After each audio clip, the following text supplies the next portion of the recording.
3 knocks on the door sounded like a verdict.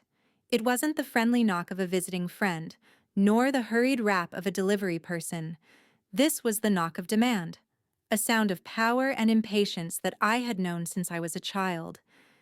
It always signaled one thing: my family needed something from me. I took a deep breath, trying to keep my chest from heaving too hard. My name is Jasmine Hayes, 28 years old. I am the lead UI/UX designer for a booming tech startup in Chicago. My job is to create beautiful, logical, and easy-to-use interfaces to turn chaos into order. Ironically, my private life was the complete opposite. This apartment overlooking Lake Michigan, the career I built from long nights of coding and designing, and an independence I cherished more than anything, they were all the results of running away from that chaos. But chaos always knows how to find you. When I opened the door, my father, Russell, stood there, his face as grim as a thundercloud. Behind him was Samuel, my younger brother, with the familiar, self-satisfied smirk that always made my stomach churn.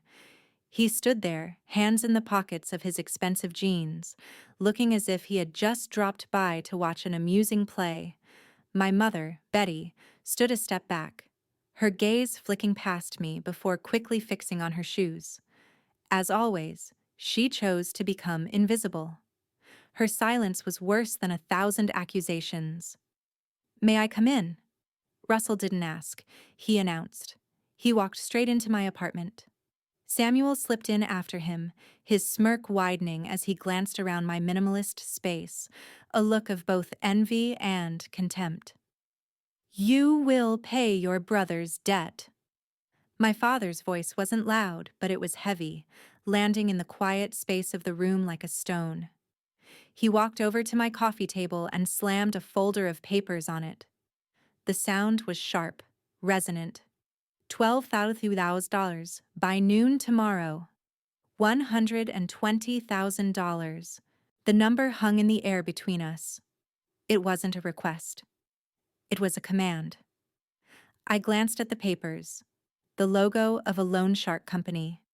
Numbers circled in red, and at the bottom of the page, Samuel's scrawled signature. A crypto investment scam, I guessed.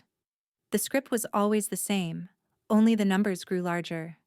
I remained silent. A heavy, icy silence. I could feel my father's impatience, Samuel's smugness beginning to waver slightly in my prolonged silence. "Well," Russell growled, "aren't you going to say something?" "I was just thinking," I replied, my voice surprisingly even, that at 26, a man should be responsible for his own debts. The air in the room grew thick. Samuel stopped smiling. His face darkened. "What's that supposed to mean?" "Jasmine." My father's voice was sharp, a warning. "Don't be disrespectful. He's your brother. Family helps each other. You can afford it." "Just because I can afford it doesn't mean I'm obligated to," I retorted, surprised by my own calmness. Inside, a storm of 20 years of suppression was raging. "Enough!" Russell slammed his hand on the table again, making the nearby stack of magazines jump. "I didn't come here to debate philosophy with you. His creditors are not patient people. I need an answer." I looked from my father's angry face to Samuel's pouting expression, and finally to my mother's silent figure by the door. They were a unified front, an alliance built on my sacrifice. I knew this battle couldn't be won with words. It had to be won with actions. A cold, clear wave of clarity washed over me. The last drop didn't fall with a crash. It fell in silence, and it shattered the dam of patience I had built my entire life.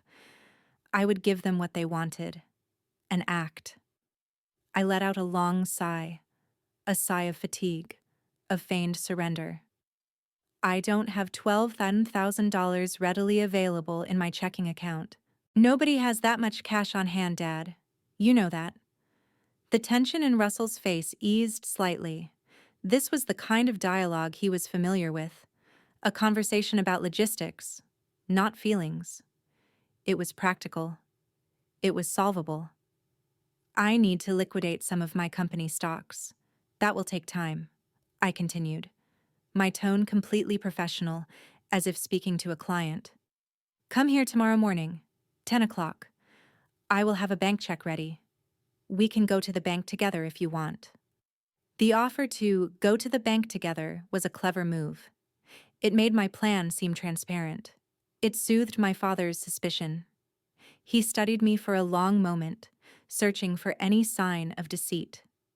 But all he saw was the pragmatic daughter, the one who always solved problems with logic and money, the daughter he had created. Finally, he nodded. Fine. 10 o'clock tomorrow morning. Don't try any tricks, Jasmine. What tricks could I possibly try? I replied with a faint, empty smile. Relief spread through the room. Russell was satisfied that he had regained control. Samuel smirked again, this time in complete triumph. He had won. They always won. They didn't stay long. The mission was accomplished. Samuel whistled a cheerful tune as he walked out the door. My mother gave me a fleeting glance, a mixture of guilt and relief, before hurrying after them. The door slammed shut. This time, I walked over and engaged the deadbolt. The silence returned, but it was no longer peaceful. It was the quiet before the storm. I stared at the papers on the table. $12,000. The price for my freedom. A price that was far too cheap. I walked into the bedroom, opened the closet, and pulled out the large black suitcase that sat quietly in the corner. A thin layer of dust had settled on its surface. That night, I packed one suitcase. When they came for the money the next morning, they would not find the obedient daughter. They would not find the family ATM. They would only find an empty apartment. And a note taped to the wall. Perhaps this time, he can pay for me. Your sacrifices deserve to be appreciated, not taken as an obligation. If you agree, please share this story, press like, and subscribe to the channel to see how Jasmine will get her justice. The moment the door closed, I engaged the deadbolt. The dry click of the metal bolt sliding into place sounded like the ignition starting a new life. I leaned against the door, closing my eyes. The calmness I had worn in front of them now melted away, not to reveal weakness, but an anger as cold as ice, accumulated over decades. It didn't scream, it didn't break things. It was silent, sharp, and incredibly focused. I wasted no time. Every second was precious. I walked into the bedroom, opened the closet, and pulled out the large black suitcase.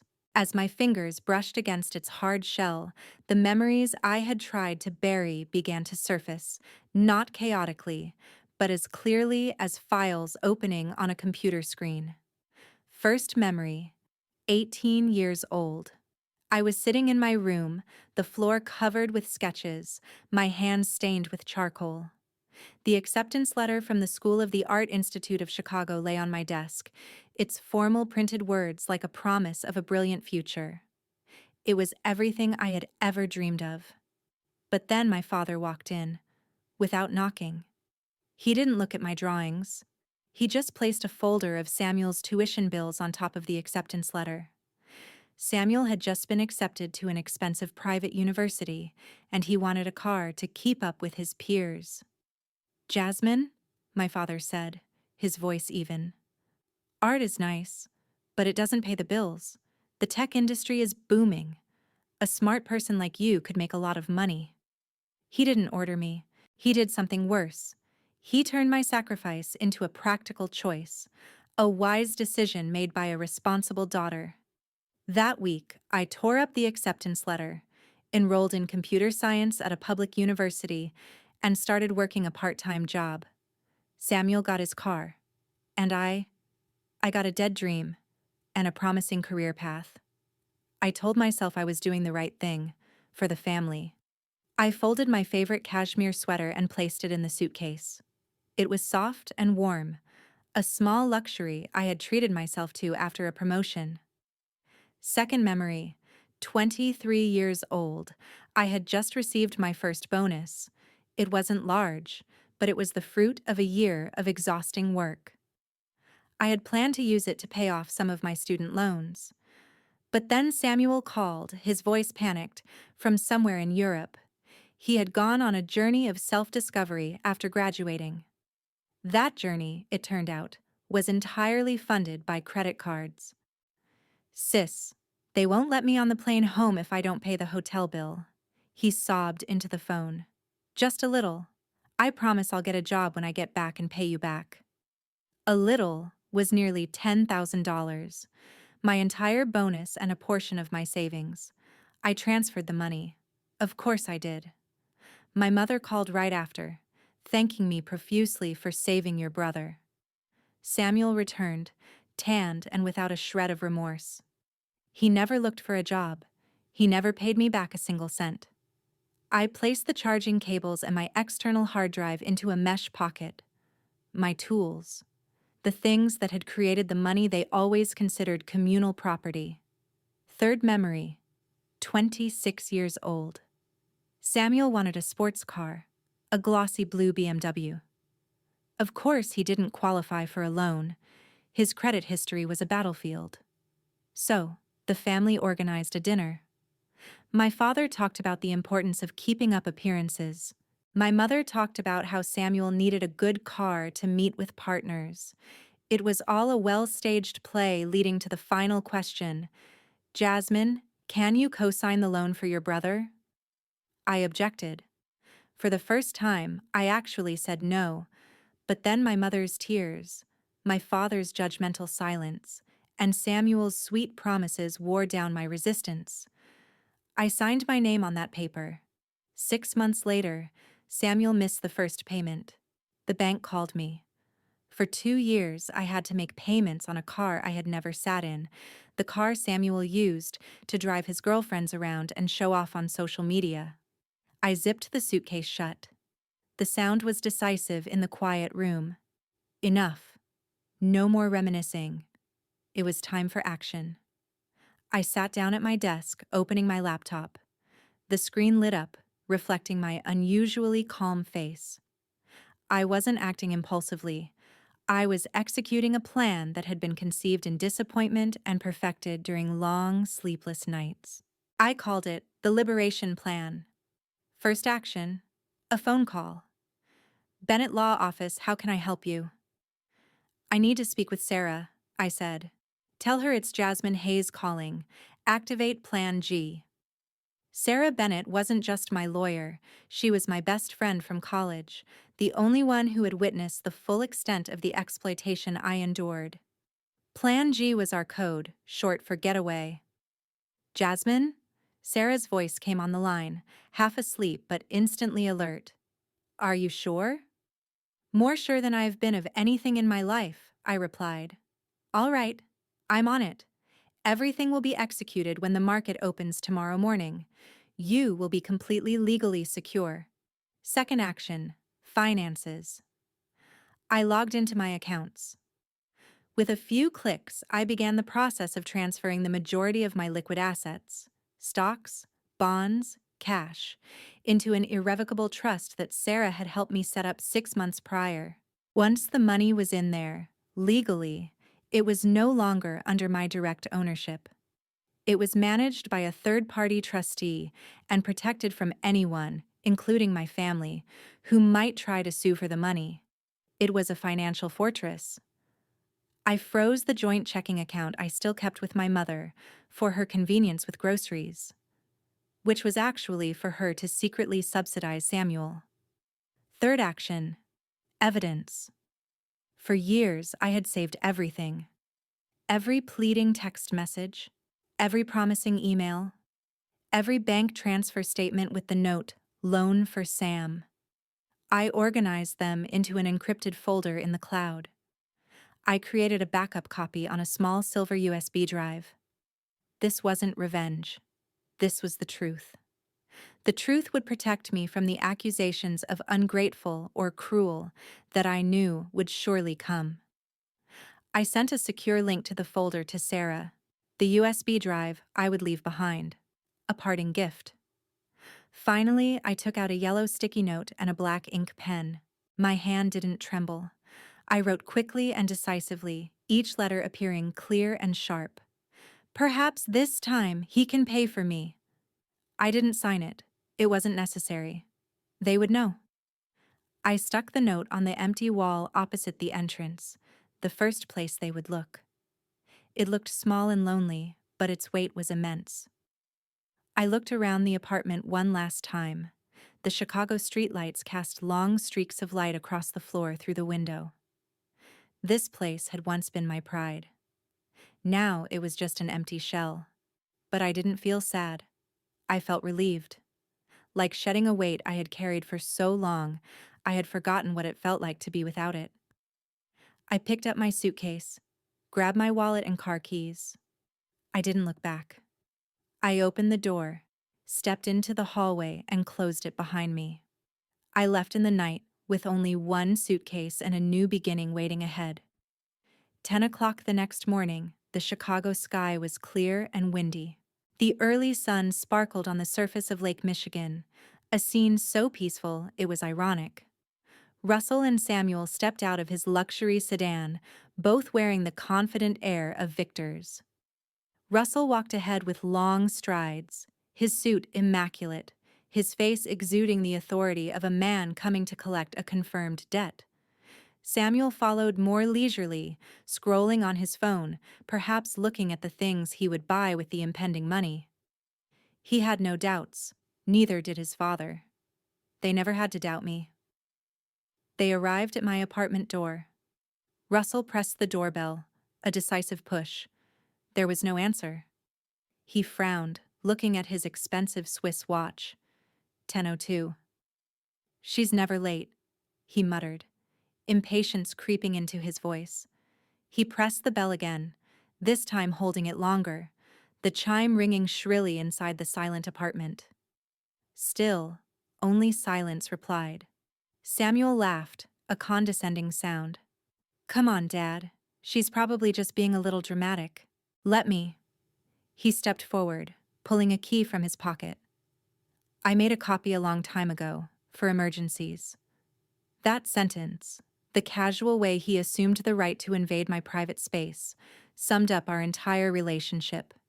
He inserted the key into the lock, the sound of metal clicking. He opened the door with a light push, expecting to see me sitting there, perhaps with a sullen look on my face, a pen and checkbook in hand. But the door swung open to reveal a shocking emptiness. The apartment was dead silent. The large furniture, the sofa, the dining table, the bookshelf, was still there. But everything that carried my personal touch had vanished. There were no books on the shelves, no pictures on the walls, no laptop on the desk. The place was as cold and soulless as a model home. "What the hell is this?" Russell was the first to speak, his voice stunned. The smugness on Samuel's face froze, replaced by a visible confusion. "Jasmine, where are you?" he called out, his voice echoing in the empty space. And then, their eyes saw it. Taped neatly to the wall opposite the entrance, a small yellow sticky note stood out strangely. Russell walked over as if hypnotized, Samuel close behind. He reached up and peeled the note off the wall. His eyes narrowed to read my neat handwriting. He read it aloud, his voice starting strong but fading towards the end, as if someone was sucking the air out of his lungs.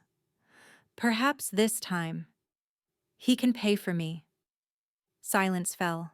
The words sank into their consciousness one by one, the sarcasm, the defiance, the severance. This wasn't a hasty note, this was a declaration. Just then, Samuel's gaze swept the room and stopped at the coffee table. Lying in the very center of the glass top, the only object left behind, a small silver USB drive, glittering in the morning sun. Driven by a mixture of anger and morbid curiosity, Samuel quickly opened his leather backpack. He had probably brought his laptop to make the online transfer immediately, and plugged the USB in. The screen lit up. No password, just a single folder. Inside were perfectly organized subfolders, labeled by year: 2018, 2019, 2020, 2021. He clicked on the most recent folder, the screen filled with files, screenshots of Zalo messages. Sis, help me. I need money urgently. You're the only one who can help me right now. Scanned bank statements with transfers highlighted in yellow, clearly noted, rent for Sam, car repair for Sam. And most damning of all, the loan contract for the BMW, with my signature circled in red. It was a meticulous and cruel ledger of his parasitic life, and my sacrifice. The further he scrolled, the more his face turned from a flush of anger to the paleness of horror. The evidence was irrefutable. At that exact moment, Russell's phone buzzed violently in his coat pocket. The dry beep of a new email. He pulled out his phone, his expression still dazed.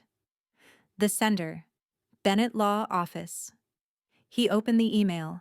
The formal, cold language of the law danced before his eyes.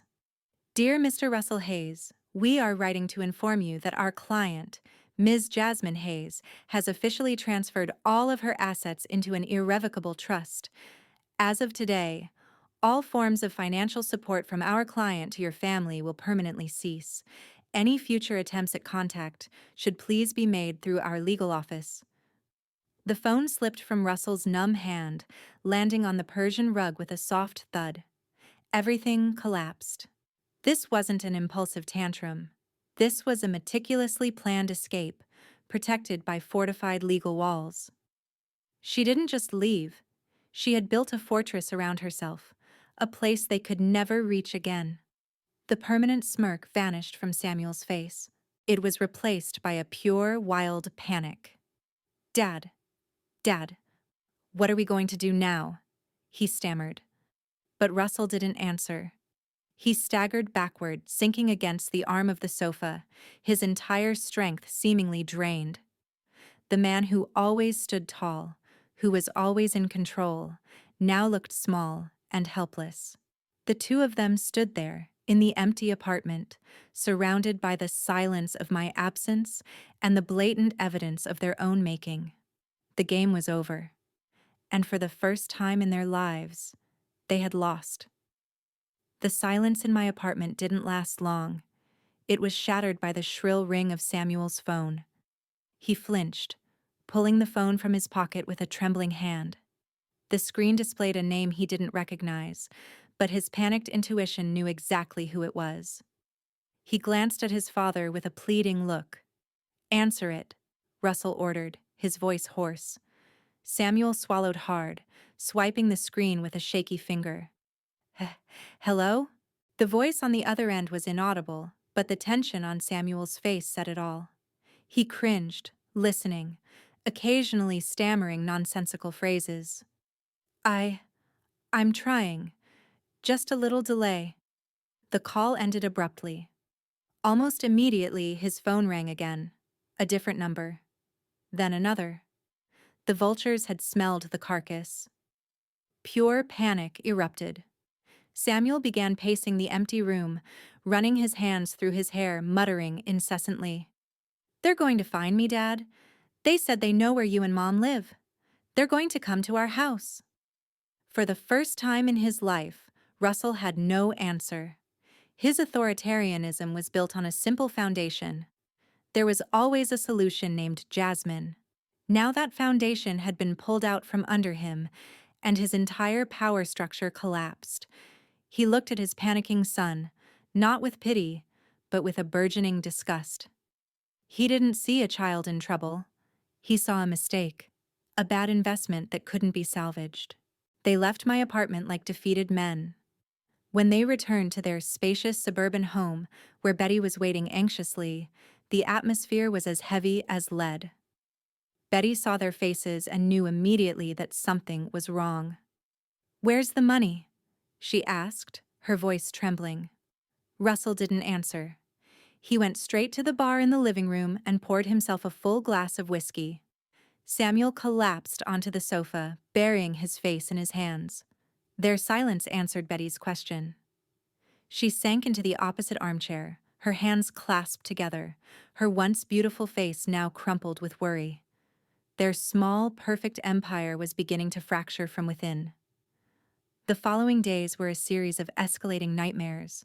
The phone calls were no longer polite. They became threatening. Collection letters began to pile up in the mailbox, the red ink like bloodstains on paper. And then, they started to appear. Men in dark clothes, driving unmarked cars, parking across the street at odd hours, just sitting and watching. The house that was once a symbol of their success now became a glass prison. To put out the immediate fire, Russell had to do something he never imagined: withdraw from his retirement savings. It was a bitter blow to his pride, but the money was just a drop in the ocean. It only bought them a few weeks of quiet. News traveled fast in their circle of friends and relatives. The whispers began. Why did the Hayes sell 2 of their cars? Why was Betty no longer wearing the diamond jewelry she was always so proud of? The collapse wasn't just financial, it was social. The reputation Russell had spent his whole life building was dissolving into thin air, and then the final blow came: a foreclosure notice. They could no longer afford the mortgage payments after pouring all their money into Samuel's debt. They had to sell the house they had lived in for 30 years, the house where Samuel grew up, filled with memories of a happy family, at least on the surface. They moved into a rented apartment in a much rougher area, with walls so thin they could hear their neighbors arguing. For Samuel, the reality was even harsher. No more allowance, no more car, no more fancy nights out. He had to sell his designer watch, his designer clothes, and finally face the greatest horror of his life: getting a real job. With no experience and no practical skills, he could only find manual labor at a warehouse, loading and unloading goods under harsh fluorescent lights. Every night, he would return to the cramped rented apartment, his body aching, his hands calloused, his smugness completely gone, replaced only by bitterness and resentment. In their desperation, they started trying to contact me. My voicemail, on a new number they somehow obtained, began to fill up. The first message was from Russell. His voice was full of anger and command.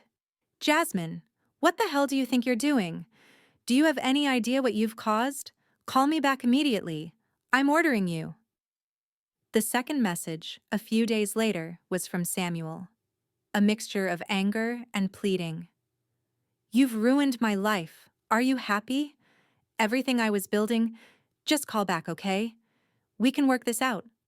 I promise I'll pay you back. Someday." The third message, a week later, was from Russell again. The anger was gone, replaced by exhaustion and desperation. "Jasmine, please. Your mother is a wreck. She can't eat. She can't sleep. You can't do this to your own mother. Just call home. Let us know you're okay." I deleted all of them without a second thought. But then, late one evening, about a month after I had left, an unknown number called. I was sitting in my temporary apartment in Portland, Oregon, looking out at the green hills, a peace I had never known. An instinct urged me to answer. "Hello?" There was silence on the other end. Then a choked sob. "Jasmine?" It was my mother. Her voice was weak and broken. I said nothing, just waited. Why are you being so cruel?" she cried. "We're your family. You can have all the money in the world, but in the end, you'll just be alone." Her words, once the ultimate weapon that could make me melt with guilt, now rang hollow. I took a deep breath, the fresh West Coast air filling my lungs, cleansing the last remnants of the past. "True cruelty," I said, my voice calm and clear without a tremor, "is standing by and doing nothing. Year after year. You saw everything and you chose silence. I am not being cruel, Mother." I paused for a moment, letting my words sink in. "I am just saving myself." Before she could reply, before her tears could try to pull me down once more, I ended the call. I placed the phone on the table. No tears, no regrets, just a vast, clear stillness. The final tether had been cut, 1 year later. The air in Portland, Oregon, carried a different scent than Chicago. It wasn't the smell of concrete and exhaust fumes, but the smell of damp earth after rain, of pine trees, and of freshly roasted coffee. The change wasn't just geographical. It was a change in every breath. I had used a portion of the money from selling my stocks to open a place I called Color and Order. It was a small art gallery combined with a coffee shop, nestled on a quiet, tree-lined street. During the day, the place was filled with natural light, the smell of oil paint mingling with the aroma of espresso and the quiet chatter of art lovers. This was the world I had built with my own hands from the ashes of an old life. I had returned to the dream I was once forced to give up, and realized that it had never died. It was just dormant, waiting for me. I was no longer Jasmine Hayes, the UI/UX design expert who turned others' chaos into order on a screen. Now I was Jasmine, an artist who turned her own chaotic emotions into beauty on canvas. For the first time in my life, I wasn't working to prove my worth to anyone. I worked because I loved it, because it made me feel whole. On a sunny Tuesday afternoon, as I was wiping down the counter, a letter arrived. It was different from the usual bills and junk mail. The cream-colored envelope was thick, the address handwritten in black ink with a familiar script, though a bit shakier than before. There was no return address, but I knew who it was from. I took the letter to my small office in the back, sat down, and looked at it for a long moment. There was no anxiety, no fear, just a distant curiosity. I carefully tore open the edge. Inside was a single handwritten page. Jasmine. The letter began that simply. Perhaps you won't read this letter. I would understand if you threw it away. I'm not writing to ask for your forgiveness, because I know what I've done is unforgivable. I'm writing because I need to say it. I was wrong. I have been wrong for the past 30 years. I looked at my 2 children and only saw what I wanted to see. A son in whom to invest my hollow pride, and a daughter to fix his mistakes. I turned love into a contract, and you were always the one who had to pay the price. I destroyed our family with my own blind favoritism. Everything has changed since you left. Your mother and I sold the house. We're living in a small apartment. The silence is sometimes terrible, but maybe we needed that silence to truly listen. Samuel is working at a warehouse. He hates it, but he still goes to work every day. He's paying his own rent. He's starting to learn how to be a man, however late. Sometimes I look at him and see a stranger, a better stranger. I don't know where you are, and I won't try to find you. I just hope that you are happy, that you are living the life you deserve, the life we took from you. Whether you believe it or not, whether I deserve it or not, please know this. I am proud of you. Your father, Russell. I read the letter twice. The words my younger heart had once longed to hear now came at a time when I no longer needed them. I didn't cry. There wasn't a single tear. The resentment I had carried for so many years, which had once been a smoldering fire, was now just a cold cinder. I folded the letter and placed it in a drawer. It was a conclusion to an old chapter, nothing more. I didn't go back. Forgiveness doesn't mean returning to the old path. Forgiveness, for me, was simply letting go. Letting go of the burden of proving them wrong. Letting go of the anger that had once defined me. The final scene was not a tearful reunion. The final scene was a peaceful Sunday afternoon. I stood before a large canvas in my gallery. The golden sunlight of the Portland sunset streamed through the large glass window, bathing the entire room in a warm, honey-colored light. I was painting, a landscape, but not of hills or seascapes. It was an abstract city, with buildings rising from a dark background, but their peaks were bathed in brilliant light. It was full of energy, full of hope. I dipped my brush in cadmium yellow, adding one last streak of light to the painting. Then I stepped back, admiring my work. And I smiled. Not the forced smile to hide pain, not the sarcastic smile of defiance, but a genuine, relieved smile, born from a deep place of peace. Because for the first time in my life, I wasn't the solution to someone else's problem. I wasn't a backup plan. I wasn't an obligation. I was, simply, free.